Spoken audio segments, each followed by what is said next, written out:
这个女人一觉醒来，发现自己正身处一个陡峭的曲面，她被吓得不知所措，身体本能的往后退，不料却突然往下滑，差点掉下万丈深渊。墙面上没有任何地方可以抓，她只能张开双手，努力的紧贴墙壁来增加摩擦力。女人环顾四周，发现两边都是垂直的混凝土墙壁，而对面也是同样的曲面，下面是黑暗的深渊。此时她才反应过来自己所面临的困境，她不知道自己是怎样来到这里的，只依稀的记得在睡梦中有一片海浪，应该是被海浪冲到这里的。可就在她绝望的时候，深渊却传来一阵恐怖的轰鸣声，似乎要把她吞噬。女人恐惧的大声尖叫，看了看上面好像并不高，于是想要从这里爬上去。她努力让自己保持冷静，缓缓抬起右脚踩住墙面，然后深吸一口气，用左手紧贴墙面。可就在她准备转身的时候，发现扭曲的左脚根本使不上力，好像是断掉了，身体也因为轻微的动作突然再次下滑，连续2次差点丧命。女人彻底害怕了，她大口的喘着粗气，双手摊开不敢挪动分毫。而此时的天空乌云密布，随时都有可能会下雨，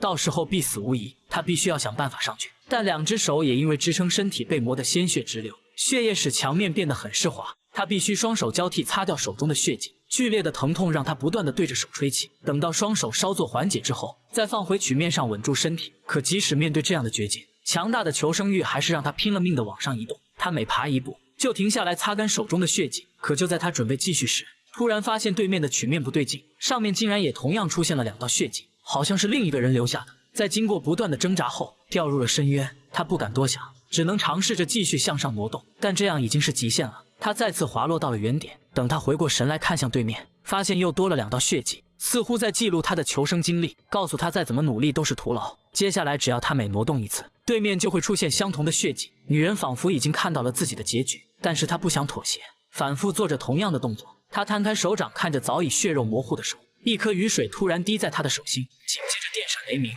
大雨也随着而来。在这样的绝境中，无疑是雪上加霜，雨点打湿了曲面，让曲面变得更加的湿滑。可即使女人紧贴着墙面，也会不受控制的往下滑。女人彻底绝望，发出了愤怒的嘶吼声。死亡的恐惧让她做着最后的坚持。这时她突然想起胸前有一根吊坠，于是把它缠在手上，使劲从脖子上扯了下来，然后死死撑住墙面，增加摩擦力。可没撑多久，女人最终还是掉了下去，墙壁上的血迹也被雨水冲刷干净。这是一部9分钟的短片，全片没有一句台词，却能把恐惧渗透到你的内心。那种上又上不去，下又不敢下，甚至动弹一下就会坠入深渊的绝望，让人感到窒息。恐惧来源于未知，曲面下面究竟是什么？为什么会发出地狱般恐怖的声音？这才是最让人不寒而栗的。